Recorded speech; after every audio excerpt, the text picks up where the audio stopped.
जब मेरा 10th का रिज़ल्ट आया तो परसेंट ठीक-ठाक थे, तो मुझे जो भी सब्जेक्ट चाहे वो मिल सकता था। तो मैंने सोचा बायो लेकर डॉक्टर बनूँ और सबकी सेवा कर सकूँ।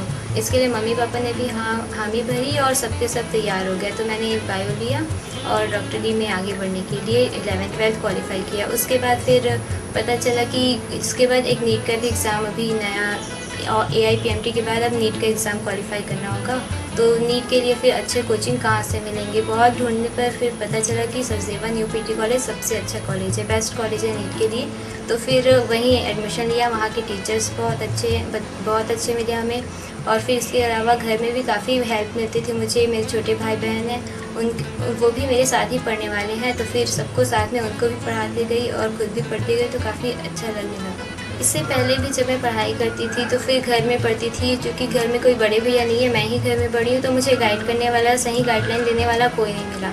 इसके बाद फ्रेंड से पता चला कि सचदेवा कॉलेज अच्छा है, तो वहाँ गई। वहाँ पर जैन सर की काउंसलिंग होती रहती थी अक्सर, उस पर बैठी। और इसके अलावा फिर वहाँ के टीचर्स भी सही गाइडलाइंस देते थे, तो फिर एक दिशा मिल गई सही कि हाँ, इस तरह से पढ़ना चाहिए, इस तरह से पढ़ने से मार्किंग भी अच्छी मिलेगी, नोट्स भी काफ़ी अच्छे थे सचदेवा कॉलेज के।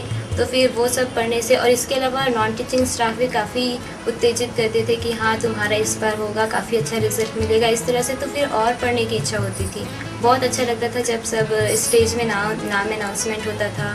जैन सर की काउंसलिंग मैंने कई बार, 2-3 बार अटेंड की है। इसमें सर सबको साथ में ही बैठाते थे और सबको बारी-बारी से एक-एक से पूछते थे, तुम्हें क्या दिक्कत है, क्या परेशानी है। फिर जो भी दिक्कत आती थी हम बताते थे, तो सर उसके सॉल्यूशन बताते थे कि तुम इस तरह से पढ़ो, इस सब्जेक्ट को इतना टाइम दो, जो सब्जेक्ट तुम्हें आते हैं उसे इतना टाइम दो, जो समझ में नहीं आता उसे इतना समय दो। इस तरह से अलग-अलग तरीका बताते थे सर कि इस तरह से पढ़ोगे तो ज़्यादा अच्छा हो सकता है। तो वो बहुत अच्छा लगता था। और इसके अलावा स्टार ऑफ द वीक में जो बच्चे आते थे उनके बारे में भी सर बताते थे कि वो स्टूडेंट इस तरह से पढ़ा करता था, तो मैंने उसे ऐसा बताया। इस तरह से सब बहुत अच्छा लगता था और काफ़ी मोटिवेशन मिलता था उनकी बातों से। और हर बार जब सर से मिलते थे तो सर बोलते थे कि तुम इसकी तैयारी मत करो, तुम एम्स की तैयारी करो। तो फिर ऐसा लगता था कि हाँ, अगर सर सोचते हैं कि हम एम्स क्वालिफाई कर सकते हैं तो हमारी इसमें भी बहुत अच्छी रैंकिंग आ सकती है, तो और ज़्यादा मोटिवेशन मिलता था कि हाँ, हम ये कर सकते हैं। और इसके अलावा सर बोलते थे कि हाँ, अपने लिए तालियां बजाओ। वो बहुत अच्छा लगता था कि हाँ, अपने लिए ताली बजाओ। हम अपने लिए हमेशा सबके लिए ताली बजाते हैं, तो जब अपने लिए ताली बजाते थे तो और ज़्यादा मोटिवेशन मिलता था कि हाँ, हम अच्छा कर रहे हैं और भी अच्छा कर सकते हैं। तो इससे काफ़ी मोटिवेशन मिलता था। स्टार ऑफ द वीक देखते समय बहुत अच्छा लगता था, क्योंकि वो भी हम में से ही निकले बच्चे रहते थे, तो जब उनको देखते थे तो ऐसा लगता था हमारा भी एक दिन स्टार ऑफ द वीक बनेगा, सब बच्चे देखेंगे, वो भी हमारे लिए ताली बजाएंगे। तो ये देखकर काफ़ी अच्छा लगता था। और एक स्टार ऑफ द वीक नम्रता पांडे का दिखाया गया था, जिसमें उन्होंने सक्सेस टैबलेट के बारे में बताया था, तो वो बात मुझे बहुत अच्छी लगी थी उनकी। और उस तरह से मैं भी थोड़ी तैयारी किया करती थी कि हाँ, इस तरह से मैं भी करूँगी तो मेरा भी अच्छी रैंकिंग आ सकती है। इसके अलावा वेद प्रकाश भी बहुत छोटे से गांव से आए थे और उनका ऑल इंडिया में 94 रैंक आया। तो जब उनका आ सकता है, जो कि छोटे से गांव से आए थे, जहाँ की पढ़ाई की कोई सुविधा नहीं थी, स्कूल भी अच्छे से नहीं थे, तो हम तो भिलाई में रहते हैं और बहुत अच्छे स्कूल है यहाँ पर, तो यहाँ से पढ़ के हमारी भी बहुत अच्छी रैंकिंग आ सकती है। टेस्ट सीरीज़ मैंने लगभग सारे टेस्ट दिए हैं उस टेस्ट सीरीज़ में। तो हम सब सिर्फ पढ़ते रहते थे, पता नहीं था कि क्या पढ़ रहे हैं, कितना अच्छा पढ़ रहे हैं। तो टेस्ट सीरीज़ एक अच्छा ज़रिया था, हर वीक एक एक टेस्ट होते थे, तो वीक बाय वीक पता चलते जाता था कि हमारा लेवल कहाँ पर है। इतने से बच्चों में, सचदेवा में काफ़ी बच्चे पढ़ते, तो उन सब बच्चों में हम किस रैंक पे आते हैं ये पता लगता था, तो बहुत हेल्पफुल रही। इसके अलावा नए नए क्वेश्चंस जो नीट में बनते हैं सचदेवा कॉलेज, उसे भी बहुत अच्छी तरह दिलाते थे उसमें एग्ज़ाम में, तो फिर बहुत अच्छा लगता था। और रैंक जब हमें स्टेज में अनाउंसमेंट आता था हमारे नाम का, तो फिर और भी अच्छा लगता था और ऐसा लगता था कि अब टॉप 20 से टॉप 10 में आना है, फिर टॉप 10 से टॉप 5, फिर रैंक 1 में आना, ये सोच के और ज़्यादा मोटिवेशन मिलता था बहुत मेहनत करने के पीछे। मैंने सचदेवा न्यू पीटी कॉलेज के सारे टेस्ट दिलाए हैं। हर टेस्ट में पता चलता था कि हमारा लेवल कहाँ है। टेस्ट सीरीज जैसे ही स्टार्ट हुई थी, तो टेस्ट स्टार्ट होने से पहले एक असेंबली बुलाया करते थे जैन सर। असेंबली में सारे स्टूडेंट्स खड़े रहते थे, फिर जब दूसरे स्कूल के टीचर्स आते थे, वो स्टोरी सुनाते थे, वो बताते थे कि इस तरह से पढ़ना चाहिए। एक सर ने बताया था कि पढ़ाई 2 तरह से होती है, एक रट करके और एक समझ करके, और दोनों तरह से पढ़ना चाहिए। तो उस तरह से पढ़ने की कोशिश में काफ़ी अच्छा मौका मिल जाता था हम लोग को को कि ऐसे सारे टीचर्स बताते जाते थे, तो उनको एक फ़ॉलो करना, एक अच्छा डायरेक्शन मिलता था। इसके अलावा जैन सर भी वहाँ खड़े होकर काफ़ी सारी स्टोरीज़ बताते थे, तो वो भी अच्छा लगता था। और जब नाम स्टेज में अनाउंसमेंट होता था, हमारा नाम आता था, दोस्तों का नाम आता था, तो एक बात आती थी कि यार हमारा दोस्त आगे बढ़ रहा है तो हम भी आगे बढ़ते हैं, तो एक वहीं पर कंपटीशन हो जाता था, दोस्तों से ही कंपटीशन होता था, तो और अच्छा लगता था। फिर आपस में कंपटीशन से एक रैंक को आगे बढ़ाने के लिए और ज़्यादा पढ़ाई के लिए हिम्मत मिलती थी। टेस्ट सीरीज़ डेली नए नए क्वेश्चंस आ रहे हैं नीट में, अभी इससे फर्स्ट टाइम हुआ है नीट, तो हमेशा नए क्वेश्चन बनते हैं। पुराने अगर हम क्वेश्चन पेपर देखें तो कुछ अलग ही है, तो सचदेवा कॉलेज में न्यू पैटर्न के हिसाब से क्वेश्चंस फिल होते थे, तो उसमें काफ़ी हेल्प मिली। सबसे पहले पढ़ने का सबसे सही तरीका है कि जो भी नोट्स सेवा कॉलेज में मिलते हैं या फिर जिस भी इंस्टीट्यूट में जाते हैं वहाँ से मिलते हैं नोट्स, उनको पढ़ना चाहिए सबसे पहले। उसके बाद फिर घर में आके अपने टेक्स्ट बुक से पढ़ो। टेक्स्ट बुक पढ़ने के बाद थोड़े बहुत अगर डाउट निकलते हैं तो टीचर से पूछने के बाद फिर अपने ऑब्जेक्टिव क्वेश्चन सॉल्व करने चाहिए।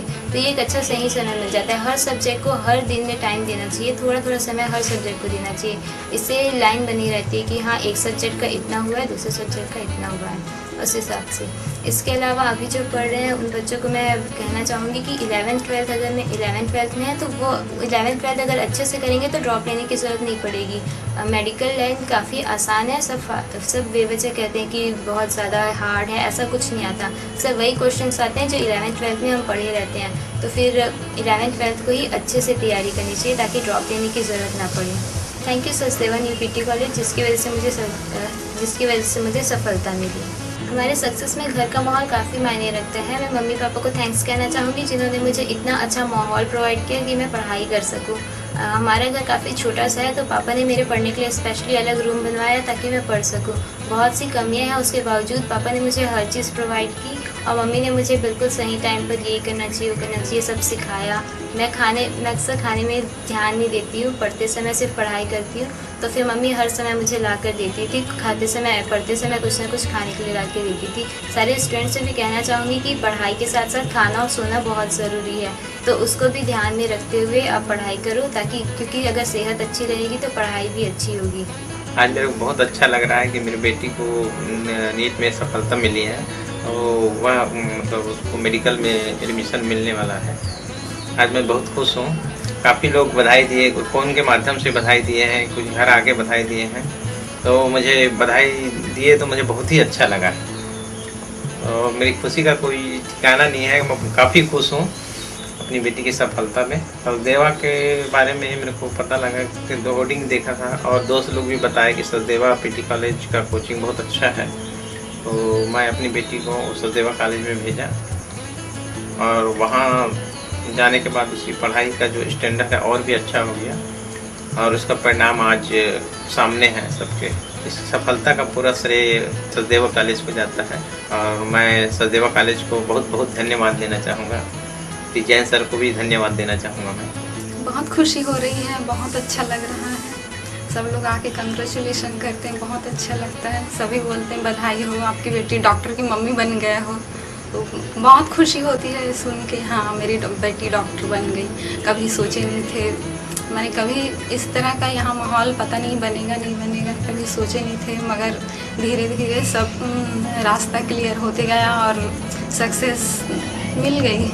इसका श्रेय सबसे पहले अपने हस्बैंड को दूंगी, जो किसी बच्चों को किसी चीज़ में कोई कमी होने नहीं दी, और अपने आप को भी दूंगी कि मैं भी बहुत ये करी हूँ। और सचदेवा के उनके टीचर लोग जो हैं वो लोग हैं, और पहले भी जो क्लास में पढ़ाते थे क्लास 1 से लेकर पूरे 12th तक, वो पूरे टीचर हैं, उनके साथ ही थे, शुरू से ही बहुत प्यार करते थे। तो सभी हैं उसकी सफलता का श्रेय, अड़ोस पड़ोस के लोग सभी हैं। सवारे जिंदगी को